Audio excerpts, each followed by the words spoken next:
الرجيم بسم الله الرحمن الرحيم وذكر فإن الذكرى تنفع المؤمنين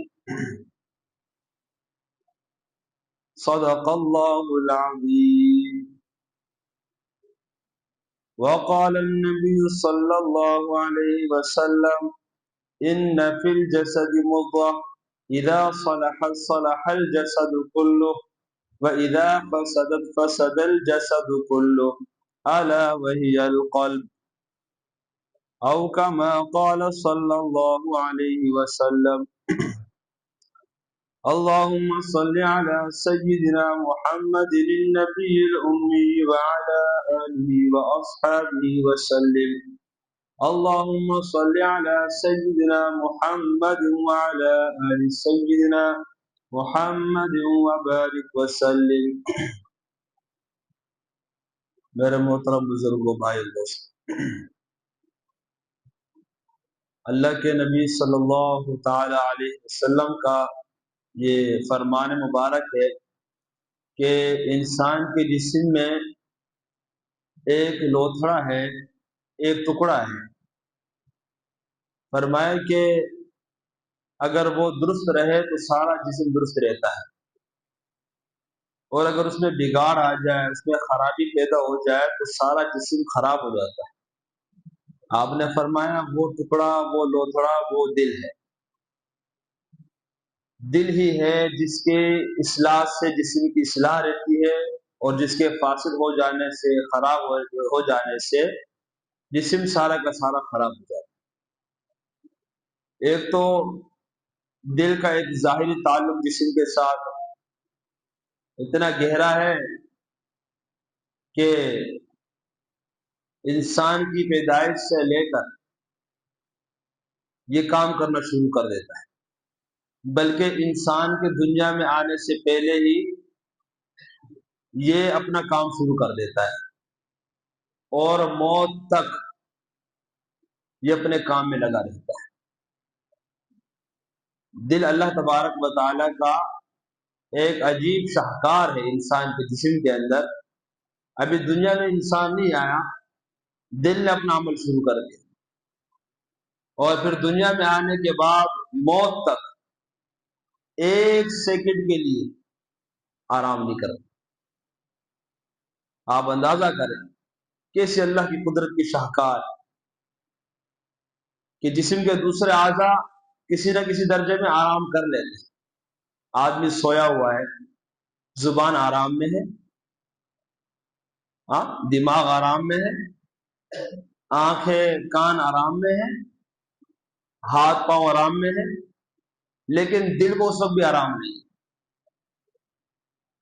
دل کو اس وقت بھی آرام نہیں،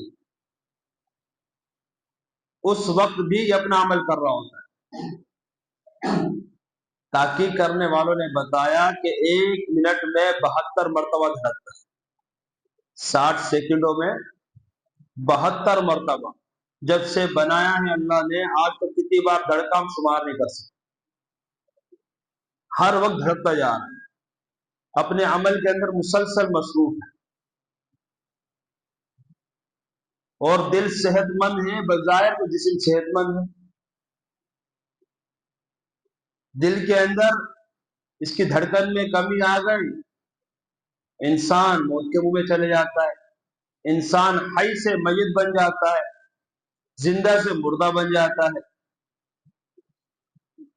تو دل یہ اللہ تبارک و تعالی کی تخلیق کی چیزیں ہیں، ان میں بڑی اہمیت کا حامل ہے. یہ تو اس کا ایک ظاہری جسم کے ساتھ تعلق کتنا گہرا اور کتنا اہم ہے. اللہ کے رسول صلی اللہ تعالی علیہ وسلم نے فرمایا کہ دل کی جس طرح دل کا تعلق جسم کے ظاہر کے ساتھ ہے، انسان کے اندر کی دنیا کے ساتھ بھی دل کا بڑا گہرا تعلق. اگر دل ٹھیک ہے تو اندر کی دنیا بھی ٹھیک ہے. جس طرح جسم کے ساتھ اس کا تعلق، دل ٹھیک ہے، صحت مند ہے، تو بظاہر جسم صحت مند، دنیا اچھی نظر آ رہی ہے، زندگی کا نظام صحیح چل رہا ہے۔ اسی طرح فرمایا کہ اندر روح جو ہمیں نظر نہیں آتی، اس کے ساتھ بھی دل کا بڑا گہرا تعلق ہے۔ نیکی بدی کے ساتھ بھی انسان کا کہ دل کا بڑا گہرا تعلق۔ اگر دل ٹھیک ہے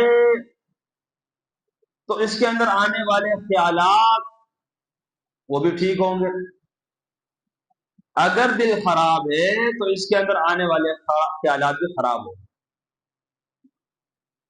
پھر اللہ کو ناراض کرے گا۔ یعنی اخلاق حسنہ دل کے اچھا ہونے کے ساتھ اس کا تعلق، اور برے اخلاق، اخلاق سیئہ دل کے بگاڑ کے ساتھ اس کا تعلق۔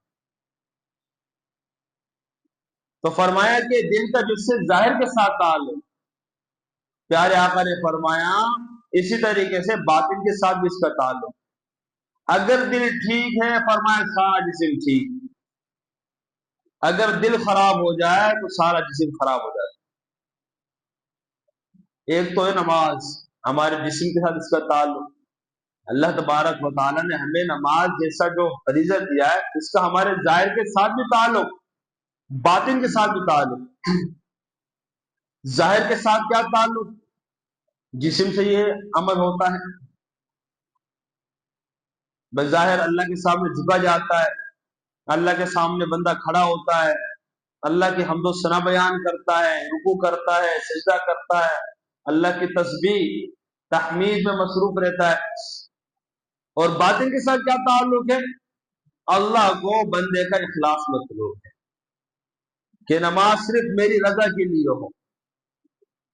یہ اندر کے ساتھ دل کا تعلق، دل کے اندر والا عمل جو بظاہر نظر نہیں آ رہا، وہ کیا ہے؟ بندہ اللہ کے لیے اخلاص کے ساتھ عمل کرے۔ اور بسا اوقات تو اگر یہ اندر والی کیفیت ٹھیک نہ ہو تو ظاہر والی کیفیت یہ بندے کے منہ پہ مار دی جاتی ہے، اس کی کوئی اہمیت نہیں رہتی۔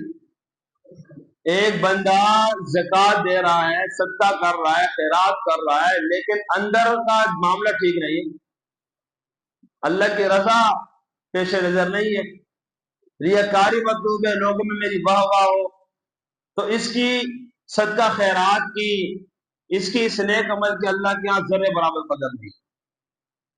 کیوں؟ کیونکہ اخلاص نہیں ہے جو فرض ہے۔ جس طرح نماز فرض ہے اسی طرح اخلاص فرض ہے۔ باطنی اعمال میں سے بعض فرائض ہیں، بعض ممنوعات ہیں، بعض حرام ہیں۔ جس طرح ظاہر کی شریعت میں بعض فرائض ہیں، بعض واجبات ہیں، بعض حلال ہے، بعض حرام ہے، یہی معاملہ اندر کے معاملات کا ہے، باطن کے معاملات کا ہے، دل کے معاملات کا ہے۔ بعض فرائض ہیں، بعض حرام ہیں، بعض ممنوعات ہیں۔ اخلاص اس کا حصول فرض ہے۔ اللہ کی رضا مقصود ہو، اللہ کی رضا مطلوب ہو، اللہ کو راضی رکھنا پیش نظر ہو، ورنہ انسان کی نیکیوں کی پھر قدر و قیمت ضائع ہو جاتی اگر اخلاص نہ ہو۔ یہ فرض نہیں رہا، اس کا تعلق اندر سے، حالانکہ بغیر نظر نہیں آتا۔ اور اللہ تعالیٰ سے ہر وقت اخلاص مانگنا چاہیے۔ ہمارا کام ہے مانگنا، ہم ہیں منگتے، اللہ کے در کے بھکاری، ہر وقت مانگتے رہے، اس لیے کہ اخلاص یہ ایک ایسا عمل ہے کہ ہم میں سے کوئی موت تک اس کا دعویٰ نہیں کر سکتا، موت تک کوئی دعویٰ نہیں کر سکتا میں مخلص ہوں اپنے نیکیوں میں، اس کا فیصلہ تو اللہ ہی کرے گا۔ دوسرے کی اخلاص کو شک نہیں کر سکتے، اپنے اخلاص کا دعویٰ نہیں کر سکتے، دوسرے کے اخلاص پر کبھی دعویٰ نہیں کر سکتے کہ یہ مخلص نہیں ہے وغیرہ وغیرہ، اور اپنے اخلاص کا دعویٰ نہیں کر سکتے، تو موت تک اللہ سے مانگتے رہے۔ حضرت معاذ بن جبل رضی اللہ تعالیٰ عنہ کو پیارے نبی صلی اللہ تعالیٰ علیہ وسلم نے